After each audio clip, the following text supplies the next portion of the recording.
inequality compare with solving a two-step equation? Think about this question during the lesson. Hamish has $25.97 in his pocket to spend at the craft store. He wants to buy a paint canvas and some paint pens. The canvas costs $14, and the paint pens are $3.15 each. How many paint pens, P, can Hamish buy? Write an inequality to represent the situation. The cost of the canvas plus the cost of one pen times the number of pens is less than or equal to the money available. So, 14 plus 3 and 15/100 times P is less than or equal to 25 and 97/100. Why does the inequality use the symbol for less than or equal to?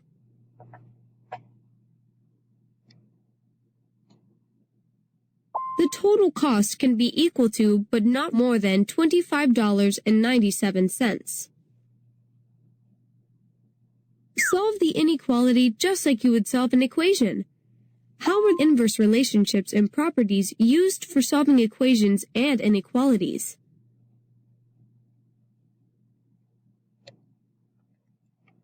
Use the subtraction property of inequality, then the division property of inequality. To solve for P, P is less than or equal to 3 80/100, or $3.80. Now, let's graph the solution. Does the graph make sense in this situation, the number of pens that Hamish can buy? Select your answer.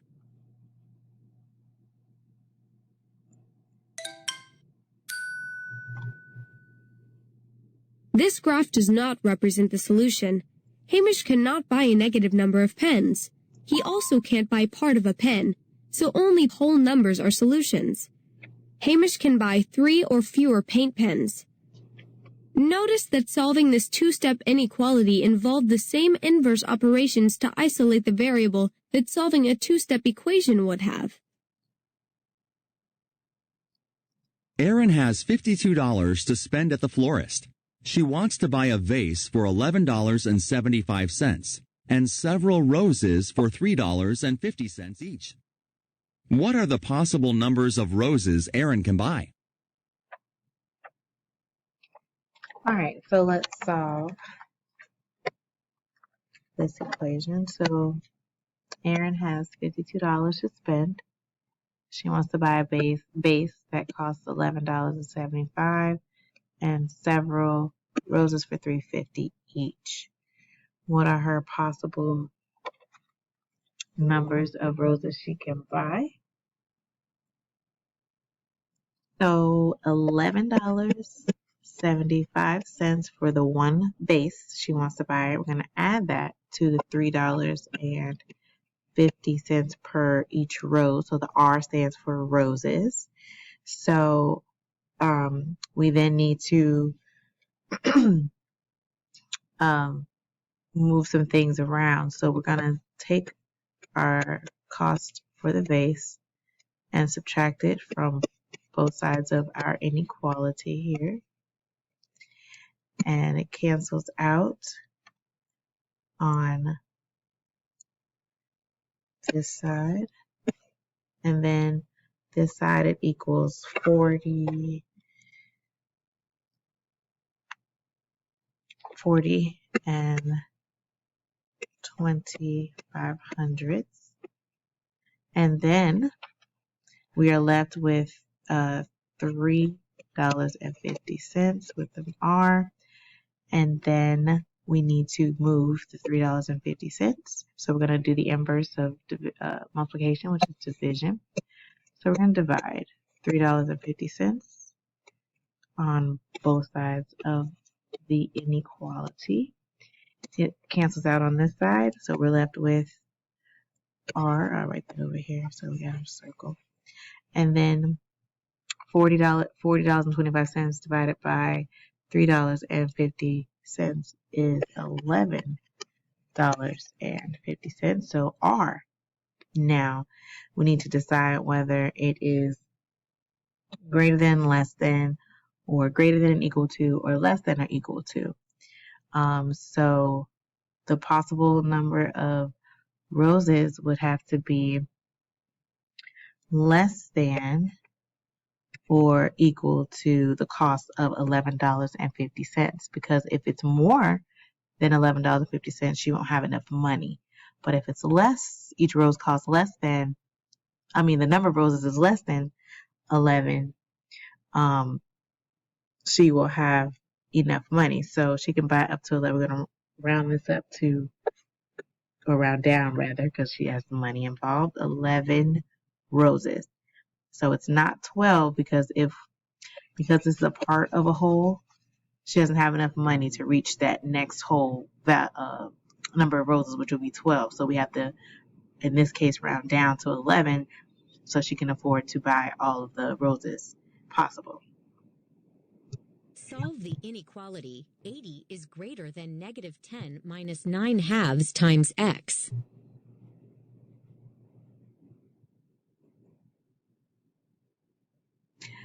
So we bring the negative 10 over to the other side of the inequality by adding it to both sides, and you see that here.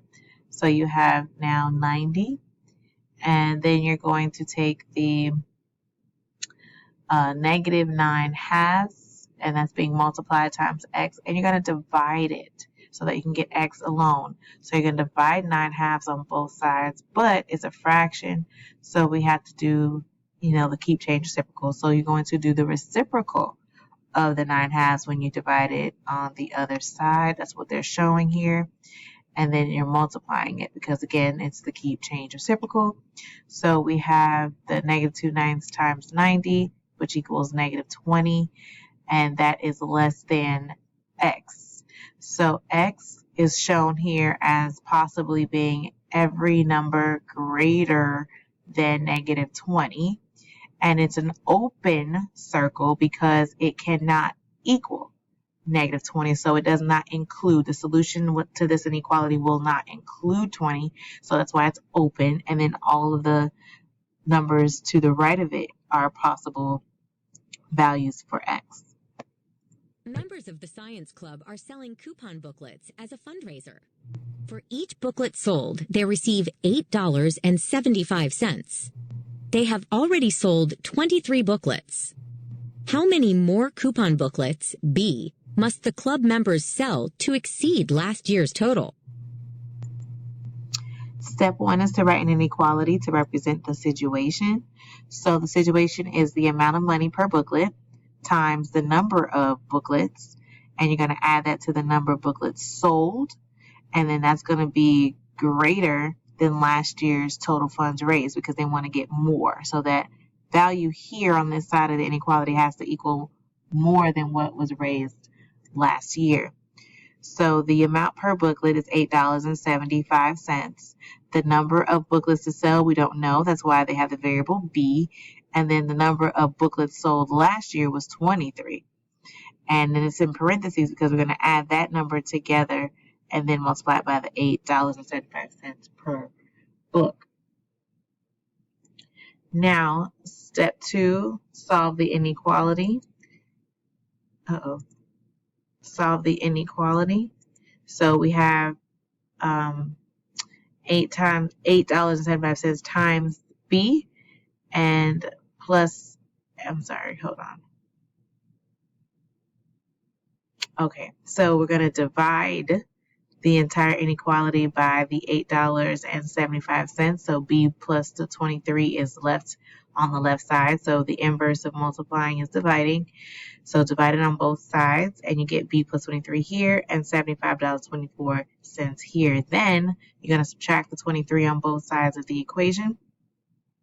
And then you're left with B on this side, and then $75.24 minus 23 equals $52.24.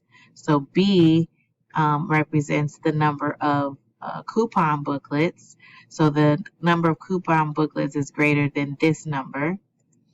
So on a number line, you would show that with an open circle because we're not including $52.24. So 52 is open, and then all the numbers to the right, which is greater than 52 and 24 hundredths, it could be a possible value for this inequality. So the members of the science club must sell at least 53 to exceed last year's total fundraising amount. Solve the inequality. Then use the sliders to graph the solution. Part A. Negative 85 and 4/10 is less than or equal to 32 and 4/10 times x plus 18 and 28 hundredths.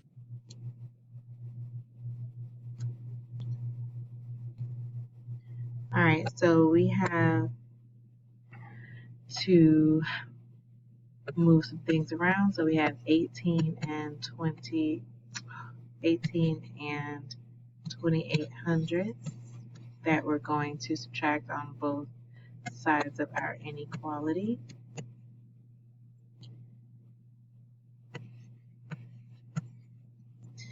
And now we're going to subtract.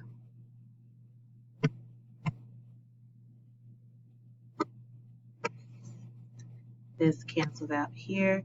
So we have, let's see, that is 85 and 4/10 that we're going to be subtracting. And remember, it's negative. So it's negative and a negative. So we're essentially adding these two together. And we get negative 103 and 68 hundredths is less than or equal to, less than or equal to 32 and 4/10 times x. Then we want to get x alone, so we're going to divide by the 32 and 4/10 on both sides. And that cancels out. We're left with x. And then we are dividing this, 32 4/10, and we get 3 and 2/10, and that's going to be negative. Our answer was 3 and 2/10 is less than or equal to x, or the other way around would be x is greater than or equal to negative 3 and 2/10. So let's see, we're going to have a closed. I want it closed. Arrow direction would be to the right. And then we're going to start, let's see, about, negative 3 and 2. So negative 3 and 2/10, let's say, is about here-ish. And it's going to be, again, closed circle because x is greater than negative 3 and 2/10. So all of these numbers on the number line are possible values for x. All right, so we have negative 3 is less than or equal to negative half times the quantity of x plus 11. So we're going to use distributive property. So we have negative 1/2, 1/2 times x, and then negative 1/2 times 11, and that's going to equal negative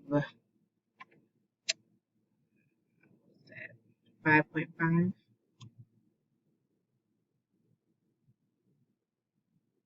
Yep, 5.5. Okay. All right, so now we have negative 3 on that side. All right, so now we need to get the x alone. So we're going to add the 5 and 5/10 on both sides of the inequality. That cancels out. And now this is equal to 2 positive 2 and 5/10, and then this is x. I'm sorry, 1/2. Negative 1/2 x. That's going to be negative. And so now we have to divide the negative 1/2 times x. And we'll do that on both sides of our inequality. So,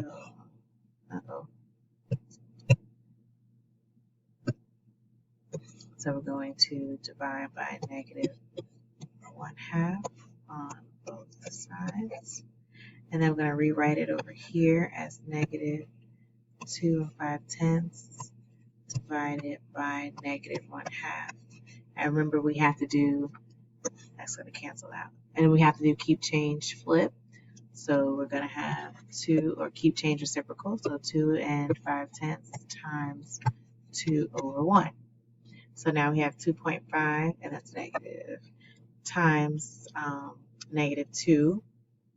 And that's going to equal 5. And negative 5. And so the value of x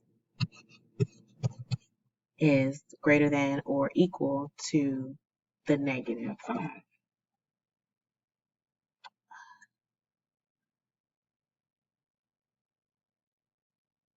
Oh, because I forgot a step.